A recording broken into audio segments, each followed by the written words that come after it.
Hello, MicheleMarieDalene. It's MicheleMarieDalene, and today is, let's see, I think it's the 11th of the month. Yes, it is the 11th of the month of June, 2020. And it's raining outside really good. So I was outside, took out the garbage, came back in, and wanted to talk to you about some slight changes on what we're putting in the watch list from now on, only because at this point there's nothing really new about the stimulus. So, and just got done washing my hair. I took a bath a little while ago, so just trying to brush my hair a little bit. First of all, depending on which YouTube channel you watch, you will find that there is a lot of channels talking about basically rehashing the stimulus talk over and over again, and I'm not going to keep adding days worth of playlists to my channel's playlist for 2020 when everybody's saying the same damn thing. Okay, so we're not going to add any more new videos for the 2020 playlist for stimulus until there actually is an actual break in what's going on with stimulus. So if you're wondering why we're not, it's very simple. It's the same old rigmarole that just keeps coming up over again, which is Mitch McConnell is sitting on his hands and doing nothing. Everybody said that it looks like they're not going to get through, start talking about it into the second part of July, which means that we probably won't get our checks until August, if the stimulus is passed.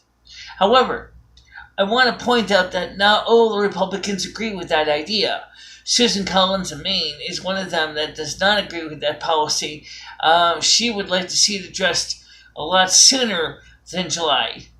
Unfortunately, she's not the Republican majority speaker of the Senate, and so she can't really force Mitch McConnell to bring it to the floor sooner.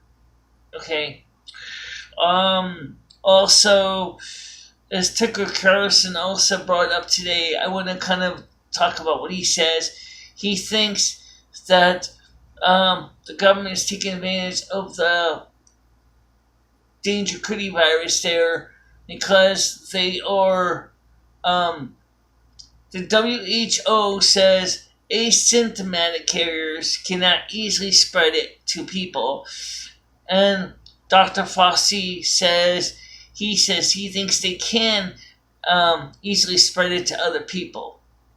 Well, first of all, Mr. Fauci, if you're not coughing and you're not horking up a storm, how are you going to spread it to other people?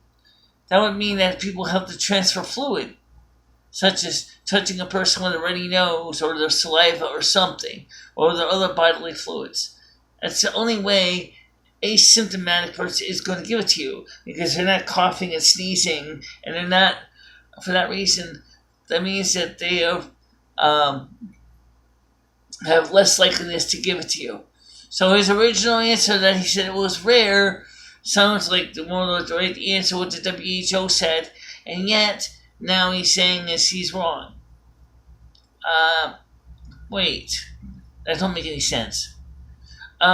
Second of all, it seems that the states that really pushed the lockdowns were hoping to reduce the cases. It did. And then, what about the other cases of the fact that all those people who committed suicide because of clinical depression, or who have undiagnosed cancers because they couldn't get cancer screening?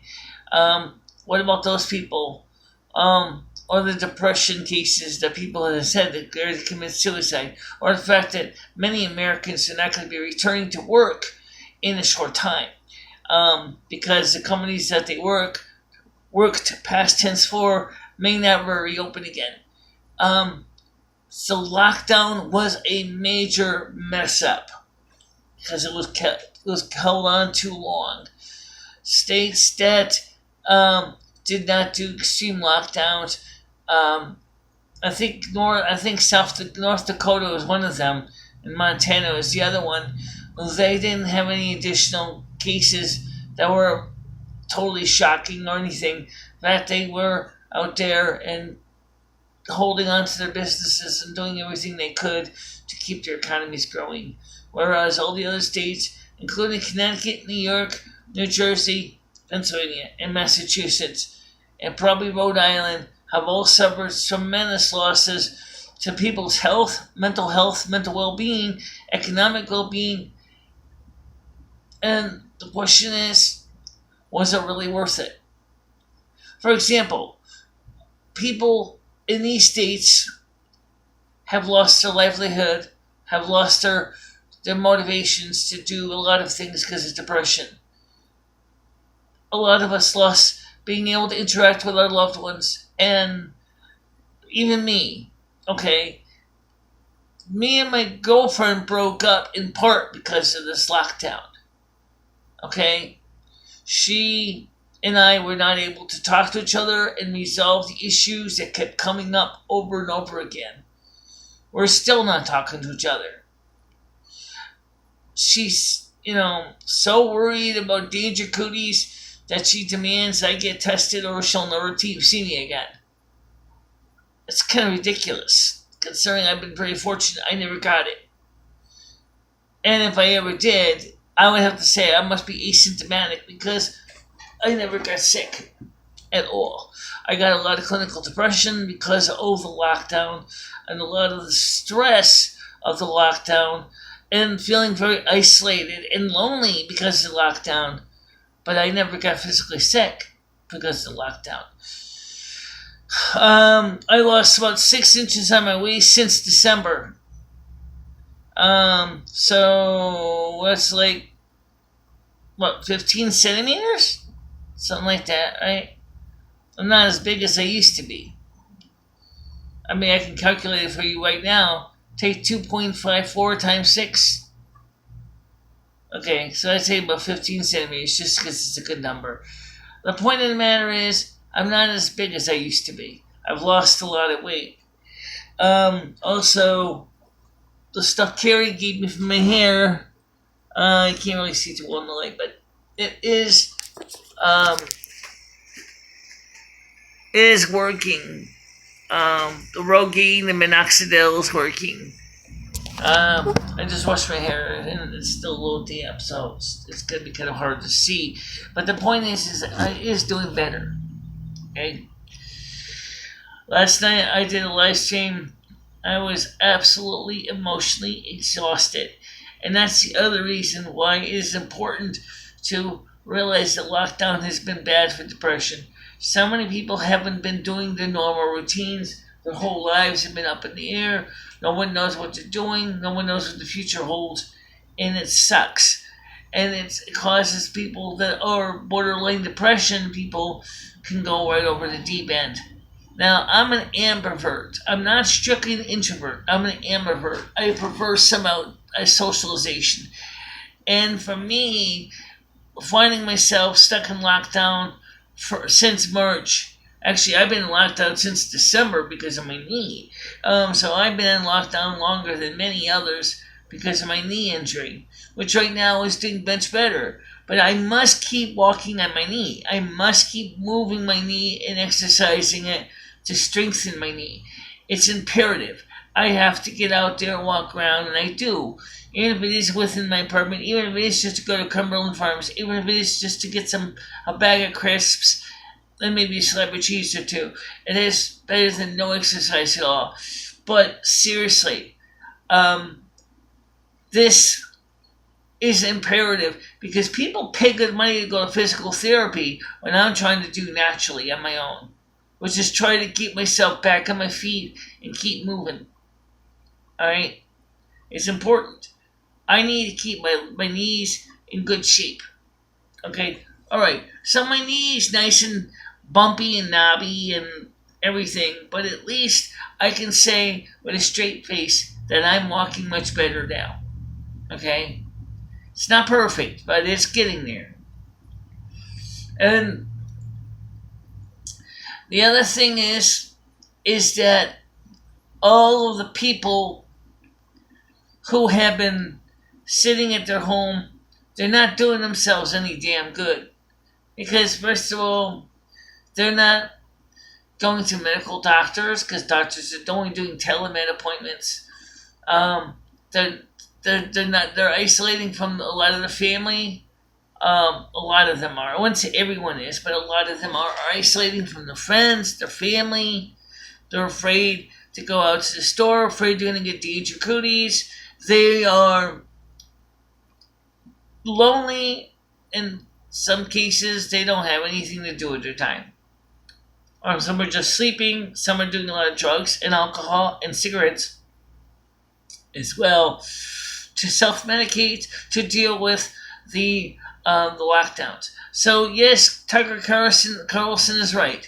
The situation has been a pipe dream for every Democratic governor and state. Basically, watching their economies burn. That's exactly what happened. It's just like what Caligula did to Rome.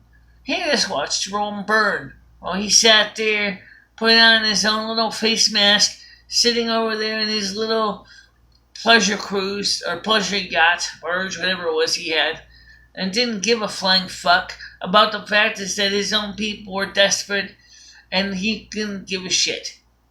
Governors basically are excited because they realize they can get federal money from the federal government during this pandemic, which is true, they did. However, now Mitch McConnell is sitting on his ass and going, we'll wait and see. While you wait and see, I already know people are already losing their apartments, asshole. And I already know people who are going hungry, asshole. And I already know people who basically have been looking and begging for help. And why was the check only giving one in little drips and drabs? Why wasn't it at least given for 3 months at a time instead of just 1 month at a time? Yes, you basically dragged it out, asshole. You know what I'm talking about? Yes, the Republican Mitch McConnell. I'm talking about you. They should have basically given at least 3 to 6 months stimulus up front instead of having people. Look, a lot of us didn't get paid since April. Okay? A lot of us wanted so much to get our lives back together and do things. And we couldn't because we only got one check. A lot of us were afraid it was the only check we were going to get. We used that money. We saved that money. We put that money aside, which was a prudent thing to do considering the fact is you only gave us one goddamn check in the first place. It should have at least been 3 to 6 months of payments instead. This is why I'm suggesting please do support Kamala Harris's Emergency Money for the People Act. Even if you modify it a bit. Even if you just said, well, what if we just give you the money that's in arrears instead and not worry about an updated check for every month? Absolutely fine. We'll take that. But then again, because that makes sense because people are starting to come back to work. So yeah, if we modify the EMPA and say, since we're talking about March, April, May, June, July, more than likely, August, that's 6 months. That's, if it's one individual, that's $12,000 US. You guys run the printing press. You guys make your own money. You guys realize you're going to get it back in sales and use taxes. So what the hell's your problem? You have Mr. McConnell, you're just not thinking. People need that money. People need you to step up to the plate and say, yes, like police reform, this must be dealt with now. Now, on the issue of police reform, abolishing the police is a stupid idea. Nobody ever thinks about it. What about the innocent bystanders who need the police to protect and serve? How in the hell is the world going to be without police? That means that everything that says in the second constitutional amendment, the Bill of Rights, the right to bear arms, and the right to start and create your own militias would have to be enforced It would have to be allowed, and all the anti-gun states can go basically pound sand, because people are going to need to bear arms, and they're going to need to have the right to create their own militias.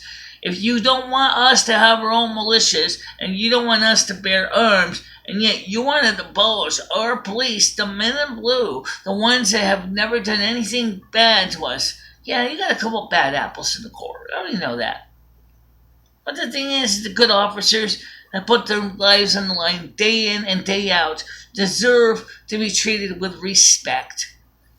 The bad ones should be weeded out, but the good ones that have never done anything wrong should be given credit where it's due. It's a dangerous job being a police officer, and if you think it's easy, then you obviously are not drinking from reality Kool-Aid. Okay?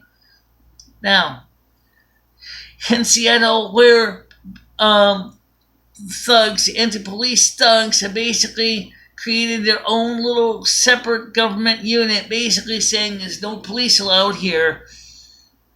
What have you created for law enforcement? You have one. Think about it. You just don't call them police. You created a vigilante system, which unfortunately does not enforce the laws in Seattle. Washington does it. It has its own laws, its own policies. And it's a danger and a dangerous precedent to go down that line of thinking. We need our police, just as we need our stimulus payments. So, everybody, first of all, I want to thank you all for watching this. And of course, I don't see doing a live stream tonight. There's nothing to cover, at least not for an hour anyway. But I think this vlog will pretty much fill in the blanks. We are doing better. Our channel is starting to see returns in profitability, which is a great sign. And also, I want to say that we still do need more Patreon supporters to help us continue to do our mission. So please do not give up on us. We do need you. We need $1,000. We need $100 a month in pledges to make it practical to get the phone back on. But because look, if they're not going to give us the stimulus checks until August, then you're going to want the phone on sooner. Then you guys are going to have to ante up before then. Okay? I mean, it's that simple. People said they want the phones on. Then this is your chance to show how much the phone is important to you. Okay? Just go to my Patreon at www.patreon.com/BICHELA. So www.patreon.com/BICHELA. And you can contribute anywhere from $1 and up. The total monthly pledges have to come up to be about new pledges anyway, have to come up to $100 plus. The more the better. So if we get like 120, 130, 140, that's great. It gives us some extra leeway so we can do more unboxing demos, and we can get some new things to show you on the channel. I showed you the unboxing last night of the stuff that one of my subscribers shipped to me. I'd like to do more of that and discuss more of that. This is the shampoo I used from her today. So it has a very nice smell to it. Very, very, very powerful smell, but it's a nice smell. My hair doesn't seem to mind it. I didn't have any conditioner. It didn't come with conditioner, so I just used my regular Tresemme anti-breakage conditioner on top of it, but they seem to work well together, so that's a great thing. But for now, everybody, stay out of trouble. Don't do anything stupid. And I'll see you real soon. Okay? Bye-bye.